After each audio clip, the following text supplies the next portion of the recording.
I've got 3 reasons why we should all be pumped about this Patriots training camp. That's where we start on this episode of Locked On Patriots.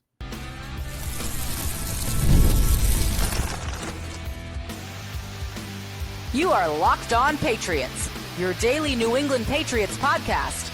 Part of the Locked On Podcast Network, your team every day. What's up, Patriots fans? I am your host, Nick Cattles, born and raised in New England, also the host of the Everything Pats podcast, co-host of the Greg Bedard Patriots podcast with Nick Cattles, and a sports talk show host veteran. On today's episode, there are 3 players that the Pats cannot have plateaued this season, and I'll give you those names and why. Also, the very latest on the wide receiver room and how guys fit or might not fit. But first, we cover 3 reasons to be hyped about training camp. We appreciate you joining the show, making us your first listen, and for being an everydayer. The Locked On Patriots podcast is a proud partner of the Locked On Podcast Network, your team every day. And a reminder, starting this Monday, July 14th, we go back to 5 episodes a week, Monday through Friday. You want your Patriots news, you want Patriots opinions, nowhere else but right here. You can get it from yours truly. Let's talk about why we should be hyped about this Patriots training camp. Less than 2 weeks away. This is really the most optimistic I've been since maybe 2021. And you might say, 2021, Nick, Mac Jones? Yeah, when Mac Jones was drafted, I was excited. I was optimistic. And then you had the free agency period to go along with the draft that came later. The spending the money on Jonnu Smith and Hunter Henry, Nelson Aguilar. It was an exciting time, and it felt like the Patriots were going to get back on the tracks. They kind of sort of did. They made it to the playoffs that year, got drubbed, but this is the most excited, optimistic I've been since that season. And there are plenty of reasons for excitement, but I want to give you 3 of the best. 3 of the best reasons why we should all be hyped about training camp. Number 1, you've got to start with the quarterback. The quarterback, the most pivotal, the most sexy position in all of professional sports. Women want the guy, men want to be the guy. Been the story since the high school years. And you start with Drake Maye, but not only Drake Maye. The Drake Maye, Josh McDaniels relationship. This gets me excited about training camp. I want to see how this develops. I want to see how both of these guys grow together to get the most out of this offense. Drake Maye is the most talented quarterback that Josh McDaniels has had since Tom Brady. He is somebody that has a great arm, has impressive athleticism, a decent frame that he still has to continue to kind of build out, but he's a bigger guy. And we've all read about his processing ability in 2024, how he was ahead of the curve with that. Football IQ, loves to study and learn the game. His work ethic is through the roof. This is the most talented cat that McDaniels has had at that position since the GOAT. Since the GOAT. And when I think about Drake Maye's football intelligence married with McDaniels and his football intelligence, that's when some special things can happen. When the OC and the QB are both understanding what's in front of them, what needs to be done to combat that, and actually respond accordingly, knowing what's going to happen before it happens. In this partnership between OC and quarterback, if it's successful this year, you can then look down the road and say, well, McDaniels is not going to get hired as a head coach for I don't know how long, unless he wants to go to college. I don't think he'll ever be an NFL head coach again. So if we start to see this partnership improving and developing from day to day to day, you could only think about what that means down the road, long term. Josh McDaniels will lean into the strengths of Drake Maye. We will see him run the football more. We will see him rip the football into the middle of the field. We will see this offense attack the seams. And I'm excited for that. I think we're going to see some read option with Drake Maye. So reason number 1 to get hyped, Maye and McDaniels, that partnership. Second reason, the 2025 draft. We get to see Will Campbell versus Keion White on a daily basis during training camp. Then we get to see Campbell tested against Washington in a joint practice. Then we get to see Campbell again tested in a joint practice, this time against Minnesota.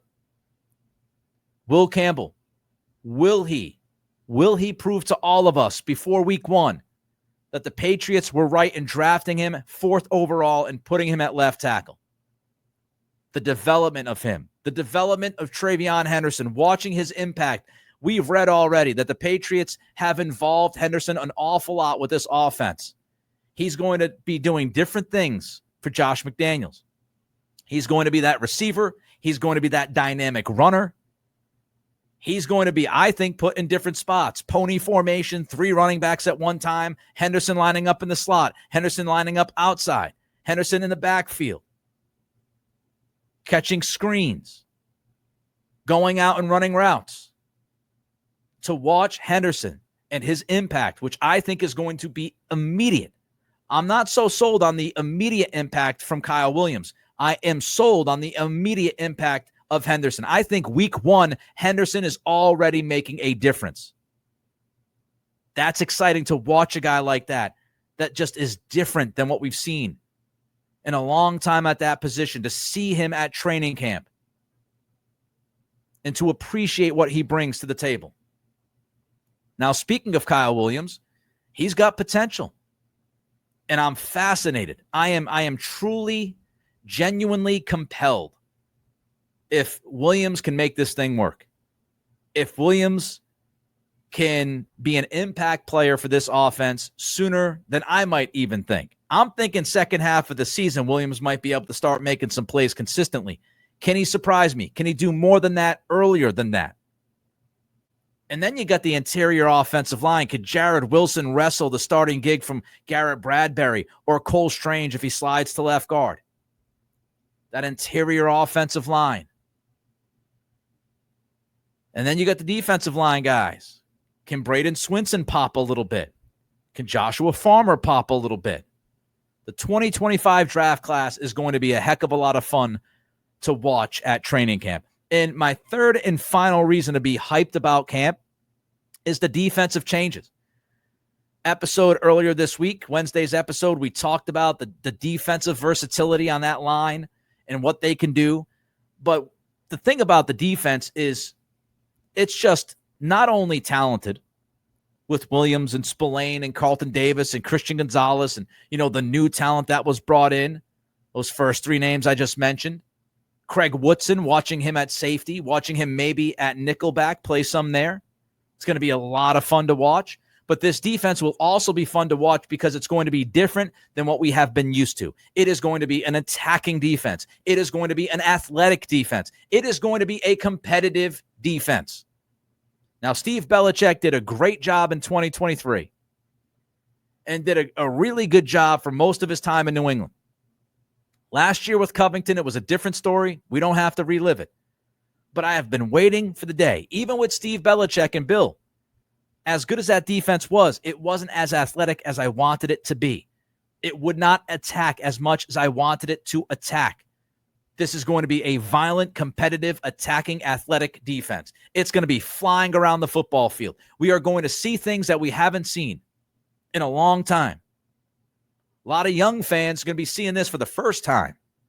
A Patriots defense that is getting downfield. A Patriots defense that is not afraid to pin their ears back and go after a quarterback at least every once in a while.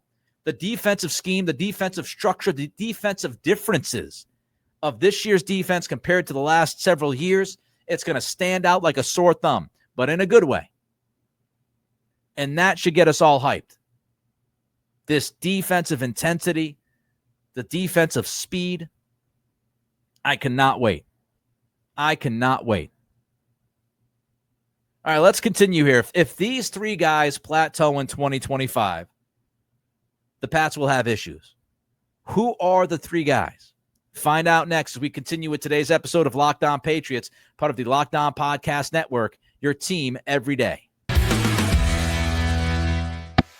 Ever wish managing your money felt easier? Well, with Monarch Money, it can. Whether you're growing your savings or planning a big purchase, Monarch puts you in the driver's seat. It's like having your own personal CFO. How does that sound? I mean, giving you full visibility and control over your finances. Monarch Money is more than a budgeting app. It's a complete financial command center. You can track all your accounts, investments, and spending in one single solitary place. So in addition to managing your money, you're also building wealth. I mean, just think about having everything in one app, making it easier to manage your money on a day-to-day basis. It's like heaven on earth. You might have one financial goal you've been meaning to get serious about. Monarch Money can help you get there. Take control of your finances with Monarch Money. Use code LOCKEDONNFL at monarchmoney.com for 50% off your first year. Again, that's monarchmoney.com and the code. The code is LOCKEDONNFL. Use that code. Get half off your first year at Monarch Money. We talk about guys that are going to improve in 2025. We talk about guys that might decline in 2025. But what we don't spend a lot of time on is discussing guys that could plateau. They might not get better, but they might not get worse. They just kind of float along the season. And there are 3 players on this year's roster that cannot plateau. The Patriots cannot have these 3 individuals plateau in 2025. And I'm sure that many of you know immediately the first name on this list. If you don't, I'll tell you. It's Drake Maye. Drake Maye cannot plateau. We can't look back at 2024 and say that that's who Drake Maye is. You did not draft Drake Maye because he was going to be the best quarterback in that class on day one. You drafted Drake Maye because you felt like Maye had that ceiling, had that potential, that he was going to grow into certain things on the field. He was 21 years old when you drafted him. And he is somebody that you draft, of course, because you like who he is right now, and he's got the intangibles, and he's got this, he's got that. But you don't draft Drake Maye for October of 24. You draft Drake Maye for October of 27 because you can see that he could be that next guy, that the Josh Allen comparisons. That's why. It's not because that's who he was in the moment in real time. And if we're looking at a 2025 Drake Maye, where it's too many turnover-worthy plays, which he had last season, that's the biggest hiccup to me. The turnover-worthy plays, he's got to get better. If he doesn't get better, if he doesn't show improvement with those turnover-worthy plays via PFF, we got a problem, folks. Drake Maye had a bunch of big-time throws at UNC. He did not have a ton of big-time throws for last year's Patriots. Now, this isn't all on Maye. Obviously, the offensive line was wretched. The receivers weren't very good. We know about the offense, the play caller, all that stuff. But Maye's lack of big-time throws, they have to improve. We have to see more big-time throws in 25. We've got to see him fit it into tight windows downfield to make a big-time play. We have to see a Maye, a version of Maye, who is always decisive in the pocket. And if he's not always decisive in the pocket, I want to see a Maye who was decisive for at least 95% of the time in the pocket. Greg Bedard has talked about this. When Maye is indecisive, that's when he develops the hitch that Bedard's been talking about the last year and a half. He develops that little hitch. That's the indecisiveness. Not really knowing what to do in the moment. I want to see a confident, decisive Maye. I want to feel like by the time we're in the middle of the football season that he is stepping back in that pocket and he's surveying the field, understanding what's going on, and he is going to step into that pocket and deliver a throw that he is confident in. He shows that decisiveness. We have to walk out of 2025 saying Maye is the guy. And if he plateaus, if he is mostly the same quarterback that he was in 24, we simply cannot walk out of 2025 saying that he is unequivocally that guy, that franchise quarterback that you need to consistently win football games and contend in the NFL. Player number 2 that the Patriots cannot have plateau in 25 is Keon White. When you look at defensive edge, when you look at pass rush, we've talked about a lot, Williams and Barmore, they're going to bring you a pass rush. Harold Landry will give you a pass rush from time to time, a lot of cleanup sacks from Landry. He's 29 years old. And when you look at the depth, of that position, defensive end, Anthony Jennings, does he fit? Does he not fit? He might not make the team this year. Braden Swinson, is he a sub-pass rusher? Is he a 3-down guy? Does he bring any impact this season? Does he bring impact in 26? I don't know. Calebon Chason had a strong finish to his time with the Raiders. Still on the younger side, former first-round pick, plenty of potential. Was the finish to 2024 a signal as to what was going to come from Chason moving forward, or was it just flashes for a team that wasn't necessarily really good and, maybe teams took him lightly? We'll see. But the options at defensive end, the options at edge that can get to the quarterback, it would make such a gigantic difference if we could walk out of 25 and say the Keon White that we saw in the early stages of 24 was the Keon White that we saw throughout the entire season in 2025, that guy was as good as we thought he could be. If we see that potential being fulfilled, then we could walk into 2026 saying that the Patriots have a legitimate young edge star or borderline star. And that would change the trajectory of this defense. It would change the trajectory of this team because you could add another blue chip to the list.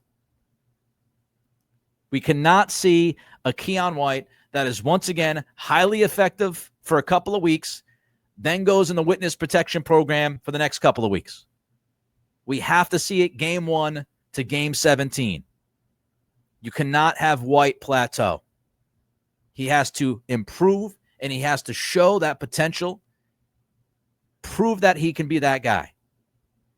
And then we can go into 2026 saying, Patriots do have a legitimate edge guy, a guy who can make impact plays week in and week out, and that guy is Keon White. All right, third name. Might be a little bit of a surprise, maybe a little off the grid, but I'm going to go with Alex Austin. Now, Alex Austin has been a little bit of a binky for me. I have pumped his tires a little bit more than others, but I think he showed flashes in 23. I thought when he came back from injury last year, he showed flashes. And here's why I want to see Austin get better. I want to see that trajectory going up. I want the incline. I don't want the plateau. Because Carlton Davis, as good as he is, he's older. He's had injuries. Austin's had injuries. If Austin can be healthy and he can continue to develop and improve, then I am more confident that in 2026, if you've got to deal with Carlton Davis injuries yet again, you can slide Austin into that cornerback number 2 slot. If Austin plateaus and the flashes were just the flashes, and he's not going to give you that in 25 consistently, and he's not going to show that growth, then you go into 2026 with questions about the second cornerback spot. You hope that Davis can get through a second season. That's why you gave him the deal that you gave him. But if he can't, what's going to be the solution? If Austin's not the solution, you might have to go back into the draft and find a guy. And it's not always easy to do that. If Austin doesn't plateau, if he improves, then you could say to yourself, he is a future affordable outside corner opposite of Gonzalez. And if you can tie up Alex Austin early with an extension, then when you pay Gonzalez, inevitably the money you're going to have to pay him if he continues to play the way he's played through his first 20 NFL games, then it makes the roster more manageable, the payroll more manageable. And now you have 2 young corners who can be good for you, if not great, for the next 5, 6, 7 years. Can he stay out there? Can Austin stay out there? And can he not plateau? The wide receiver room continues to be one of the most fascinating situations. We'll have the very latest on that position next as we continue with today's episode of Locked On Patriots, part of the Locked On Podcast Network, your team every day.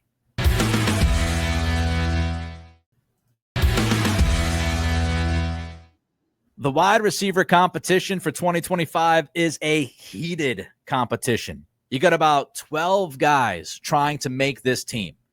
You're obviously not going to take all 12. You might take half. You might take a little bit more than half of the 12 guys that are battling. Now, of course, they're not all battling. There are some locks. We'll get to that in a minute. But the day-to-day updates during training camp is one of the things that I'm really looking forward to. I want to see who steps up. I want to see who steps back and who makes this team. Now, here's the latest. Greg Bedard at Boston Sports Journal recently wrote about the wide receiver room, and here's how Bedard sees it.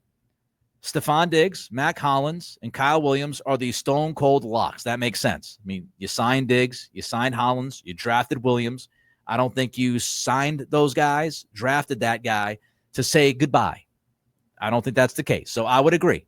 Stone-cold locks, feels right. Diggs, Hollins, and Williams at the least. Bedard then writes about Kendrick Bourne and Pop Douglas. He calls those two guys near locks. So not stone-cold locks, near locks. And Bedard writes, I think the team would listen to trade offers on Bourne, Douglas, Polk, Booty, and Baker. And after Baker, Greg puts in parentheses, good luck. And then he continues to write, I'm giving Polk another year to prove himself, but that could end quickly and he could be traded. Efton Chisholm makes the team, but we still need to see him in pads. If his film is good in the preseason, they might not be able to get him to the practice squad, and he might like someone else's P squad offer, like from a West Coast team Greg throws out there because he's from the West Coast, like hometown Seattle Seahawks or the Rams, the Chargers, the Niners, etc. Greg finishes by writing, Booty's the odd man out right now, but that could change. I think they could get a late round pick for him. Looks like the end of the road for Baker. Oh, I have thoughts. First thought I have is maybe there's more opportunity for some of these receivers than I first thought. Maybe my initial anticipation of Pop and Booty making this team, Pop and Bourne, not Booty, sorry, Pop and Bourne making this team, maybe I was a little off the mark there. Pop, Bourne, quote unquote, near locks, not locks. And Greg writes that either of those guys could end up being traded. So if Pop Douglas gets traded or Kendrick Bourne gets traded, then the whole near lock thing, obviously out the window. They gone. And if you move on from one or both of those guys, it opens up opportunities for everybody else. Now, I understand not calling them surefire 100% locks. But right now, if you asked me, I would say that Pop Douglas and Kendrick Bourne are locks. I feel like both of those guys will be on the team. I do think it's possible that one of them could be traded, but I feel like they'll both stay. Pop was the best receiver at OTAs and mandatory minicamp. Of course, there was no Diggs, but still, it means something. And so does Kendrick Bourne's experience in Josh McDaniels' offense back in 2021. And he also was solid at OTAs and mandatory minicamp. So I think both of those guys make the team. So you could really say there are 5 locks. That brings me to Jalen Polk because I actually agree with Bedard about Jalen Polk. You spent a second-round pick on him. Now, that doesn't mean he's guaranteed a spot, and he should not be guaranteed a spot. But it does mean you need to try to get this guy going. And you need to try to keep him on the roster because you do not want to wave goodbye to a second-round pick 1 year after drafting that guy. He might not work out. But to cut Jalen Polk after 1 year, that would be awful. You want to talk about asset management and being able to, curate productivity from your draft picks. When you spend a second-round pick on somebody and you cut them a year later, that's a disaster. especially if you cut him with no off-field stuff. That's even more of a disaster. Like, you could understand, okay, you drafted him in the second round, something happened off the field, and you just had to get rid of him. If you're getting rid of him because he can't stay on the field, because he's not good enough to get reps, that is an abject failure. It's a catastrophe to waste a second-round pick in that way. And it begs the question, do you think Jalen Polk has trade value? I don't. What kind of trade value does he bring? Could he get you a sixth-round pick? Maybe. Maybe a seventh-round pick. I don't think you could get a fifth for Polk after last year. He was a non-factor. And he's coming off surgery. Has not been able to be involved fully in OTAs or mandatory minicamp. So how in the world does he have any trade value? He's got zilch. If I'm a team, I'm not trading anything for Jalen Polk. Sorry about it. It's not doing it. But here's the thing with Polk. He doesn't have to be great. Now, last year, he had to be great. You drafted him. He had to make impact right away. He had to be a big deal. And Elliot Wolf mentioned that months ago when he said they put too much on his plate, because he was really one of the top guys in this offense that you were hoping was going to show up, contribute, produce at a big level, and be the answer to at least wide receiver 2 for the next 7-8 years. This year's different, though. Pop's third year. Kendrick, healthier. History with McDaniels. You signed Diggs. You don't need Polk to be great. Polk could make this roster if he's fine. If he's fine. If he's okay. Doesn't have to be really good. Doesn't have to be great. Has to be better than the other guys on the roster. Has to beat out the other guys for that, sixth receiver spot if you carry the seventh receiver spot. But he just has to be good. He's just got to be okay. And Polk theoretically brings versatility. Can play inside, can play outside. And he is a contested catch guy. I mean, he still is the dude that made spectacular catches downfield for Washington. I don't know what happened to him last year. I don't know. And he might be fried. He might be done. And if he is, c'est la vie, I was wrong. But I am going to give him every chance to make this roster because I do not want to waste a second-round pick, number one. And number two, he was a good football player. He was a really good football player in college. And I want to see if you can get at least some of that back. All right, let's talk about Efton Chisholm for a minute here because Bedard has Chisholm making the team over Keion Boutte. It's interesting. When you look at Boutte, he's an outside option. Chisholm is not an outside option. I know he played a few snaps outside at mandatory minicamp, no pads and all of that. He's not an outside guy. I do not expect Efton Chisholm to be playing on the outside for this offense. So if Chisholm makes it over Boutte, you lose some of that versatility. You lose an option on the outside, which means you have to be confident in Kyle Williams. You've got to be confident that Pop can play some on the outside. Bourne can play some on the outside. Diggs can play some on the outside. You need to see enough from your outside options. Mack Hollins, another guy. You need to see enough from at least one, if not a couple of those dudes that they can give you the consistent play on the outside. Diggs in Houston was more slot, and he was very productive out of the slot. So if you pick Chisholm over Boutte, you're waving goodbye to one of those outside options. Now, that's fine. If Chisholm deserves to make the team over Boutte, he deserves to make the team over Boutte. I'm just telling you that would handcuff this team a little bit unless those other guys prove it, especially Kyle Williams. If you can get some early stage production from him on the outside, that would be so huge for this team. It would open up the idea of having Chisholm and not being worried about limited options for you. And I can't forget about Keion Boutte's connection with Drake Maye. There's trust there. And how much does that matter? Do you get rid of Boutte if Maye likes Keion? Does Chisholm look like a different guy when he puts pads on, when things get physical, when he slows down a little bit with that 4.71 40-yard dash? How's that play with the pads? And the practice squad notes an interesting one from Greg. It might not be easy to slide Chisholm to the practice squad. He might want to go west if he gets an offer. Wide receiver room.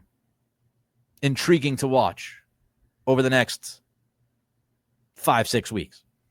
That wraps up this edition of Locked On Patriots. Reach out to me on Twitter at NickCRadio. Don't forget to throw a comment in on the YouTube channel. And don't forget to hit that like button and subscribe. We hit over 5,000 subscribers. Thanks to all of you. And thank you for making Locked On Patriots your first listen today. For your second listen, Locked On NFL Scouting. Krabs, Marino, they'll take care of you. Find Locked On NFL Scouting on YouTube or wherever you listen to podcasts. Have a great weekend, and we will see you on Monday.